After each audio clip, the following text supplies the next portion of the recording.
Hi, everybody. Welcome to the Underwater Photography Show. I am Matthew Sullivan. And I'm Alex Mustard. And a bit of breaking news here that pertains to probably everybody watching this show and I'll let you take this because you have the article right there in front of you, Alex, so you'll give a better overview of what's happening than I will.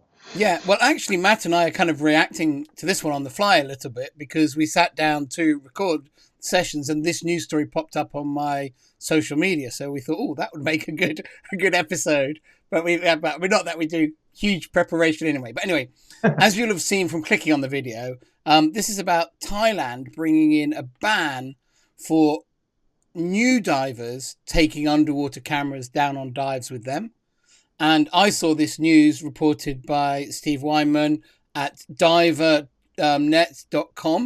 And I'm going to read the article that Steve's put together. And I know Steve, and I know he's a thorough journalist, so he would have researched this and checked it carefully. So I think it's a very good source to go from. I have seen a couple of other places. Well, I've seen one other place where they kind of had quite a lot of the facts wrong. So it's worth going through this. So it goes, new national regulations have been introduced in Thailand to restrict the use of underwater cameras to experienced scuba divers as a means of helping to protect vulnerable coral reefs. The Ministry of Natural Resources and Environment, which has brought in the measures, has ordered that only divers certified to advanced open water level or equivalent or above, or open water divers with a logbook proving that they have carried out at least 40 deep dives can take a camera underwater. Underwater photographers will be required to present their certification or logbook to officials if challenged. The new regulations came into force yesterday, which is the 23rd of April. For those, because obviously not everyone's going to, we probably won't even get this up online today. Anyway, the move places a measure of blame for reef damage on diving tourism. This is Steve's writing now, I think, with the ministry stating that it was prompted by an urgent need to protect marine ecosystems. The thinking is that inexperienced divers are more likely to have difficulty maintaining neutral buoyancy or being able to divide their attention between good diving practice and the capture of images. The practice of novices using cameras underwater during their training and exam dives, or as soon as they've qualified as open water divers, is now outlawed in Thailand. On training courses and guided dive, there should be no more than 4 scuba divers or 20 snorkelers per guide, which is part of that. And there's some snorkeling restrictions that have come in as well, but I don't think we're going to cover that. And also PP Island, I think it's CoPP, has reopened after a year-long closure from severe bleaching.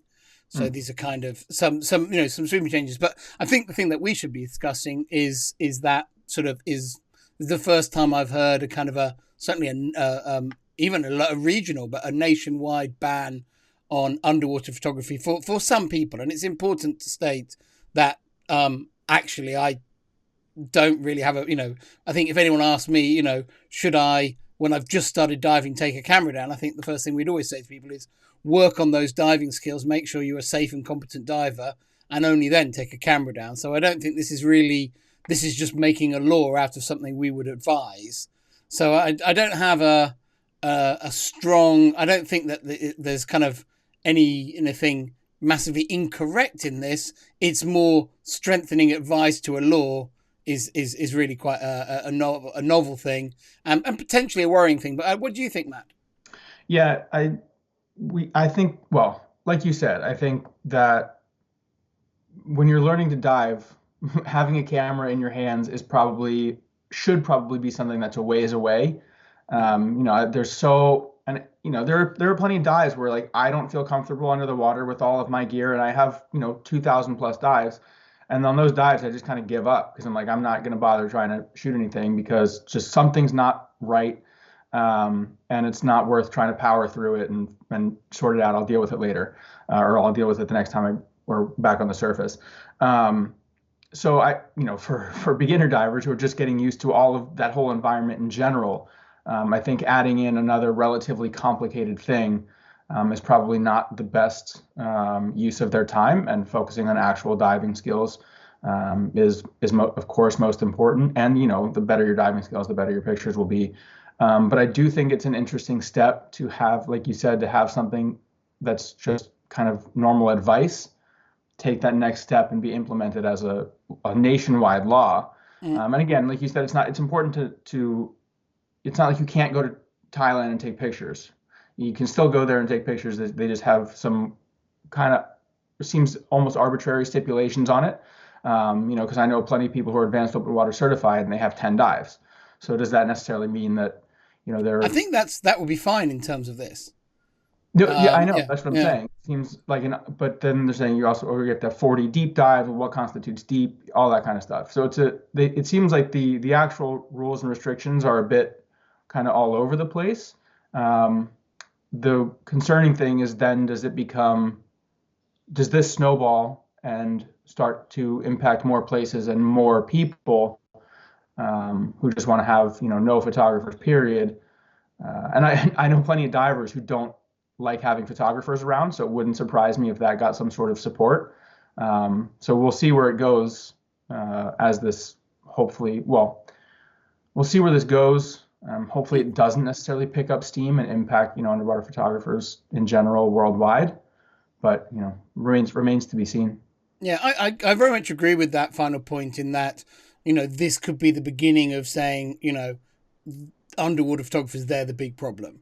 And I think that's very unfair to our community because there are a large proportion, and I would say a large majority of underwater photographers who really dive very, very well, try their damnedest to take pictures in exactly the right way. There's definitely bad apples out there, and they can be very experienced bad apples with far more than 40 dives and far more qualified than being just advanced open water. But I think the vast majority, and I think to say underwater photographers are a problem, which is not what this law is saying, but if it's simplified into a headline, it could read like that. And the takeaway message that a lot of people might take from it is, gosh, yeah, coral reefs are at threat all around the world, and it's underwater photographers that are causing this. And of course, that's a joke. The issues that affect coral reefs around the world are, primarily global warming, which obviously all humans are liable for. And, following on from that, things like overfishing, destructive fishing, pollution, all those things that are also impacting reefs. Yeah. And those things are wiping out corals on a massive scale.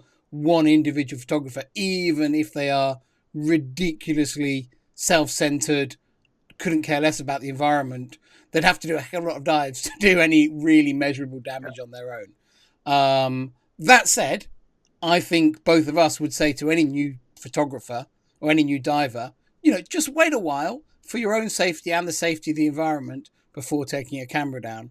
And that's why I think that them saying, new divers shouldn't be taking cameras, because I suspect the issue is not people taking underwater cameras. It's very much people wanting to take GoPros and selfie sticks and all these things on those very first dives, and as a result, not being in control of their own safety, not being in control of the safety of the environment. And I can understand that being very good advice. Yeah.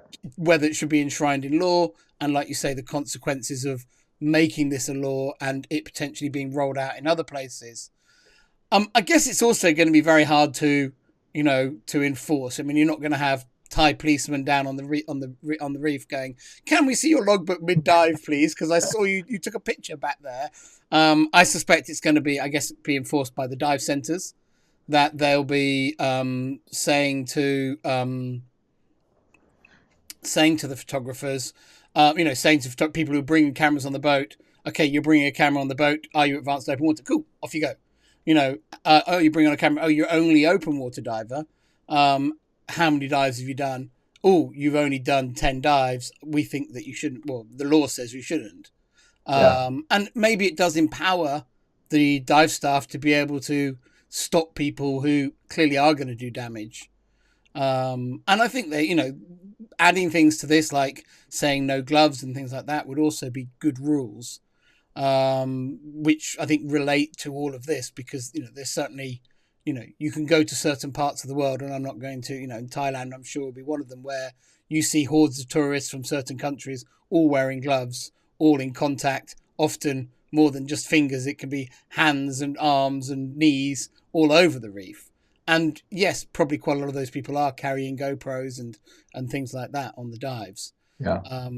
So I think it would be nice in all of this if there was something positive about photography, to say, you know, celebrating Thailand through beautiful underwater images is something that, you know, we encourage, but we want to, you know, we recommend this. I think, you know, and maybe there is in the original press release, because obviously I've not seen that press release. I've only read what Steve's reporting.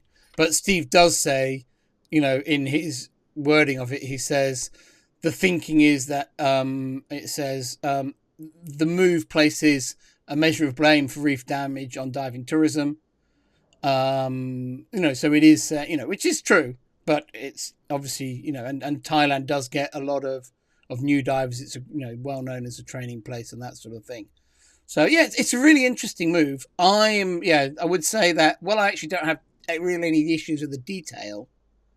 I don't like this enshrining in law aspect of it, for exactly the point you raised, in that, you know, where else is going to say, this sounds like a good idea, and suddenly everyone diving with an underwater camera, everyone else on the boat is going, oh, they're the guys who destroy the reef, we don't want to dive with them. When actually the vast majority of underwater photographers I know are incredibly careful, conscientious divers, and I've dived with loads of people in, you know, the 5,000 plus dives I've done down the years who have not been carrying cameras, who have been awful divers, you know. So it's not oh, you've got a camera, you're going to destroy the reef, and everyone without a camera is suddenly the most amazing diver ever. So yeah, I don't really have too much to add to that. Like you said, I think the biggest concern is whether this gets rolled out other places, and perhaps even more strictly. So we'll see what happens. Yeah, and I'd be concerned how it's reported as well, you know, because I actually think that they've probably got the detail. If you want to bring something like this in, I actually think they've probably got it roughly about right. I think the 40 dives thing is probably not a great thing, but I think, you know, it's, you know, you've got to pick a number somewhere. Yeah. You know, I think that saying if you've gone on and done advanced open water, that probably means you've done, you know, a few more dives. You know, you don't tend to do the two back to back. You know, you might do them on the same trip, but you might do, you know, 10 or 15 recreational dives between them or something like that. So, yeah, I think that they've got the level about right. I think in principle, I don't disagree that it is new divers that potentially cause the damage, and new divers with cameras is going to, you know, we'd all, for various reasons, say that that's probably not a best idea anyway. So, but I also think having it as law is not great, because, you know, I've met plenty of people who, after their paddy open water the first time they do it, they've got buoyancy control licked. They're excellent in the water. They dive way better than people I know with hundreds and hundreds of dives who still just don't get it, or just can't be bothered to get it, which I think is a lot of it. And indeed some, you know, including some well-known photographers who just, you know, can't be bothered to dive neutral. They'd rather just crunch into everything. So they would still be allowed to do these sorts of things, you know, under these rules. But, you know, I think that's, you know, obviously it's, you know, it has to be draw a line somewhere, and I think they've drawn it in a pretty reasonable place.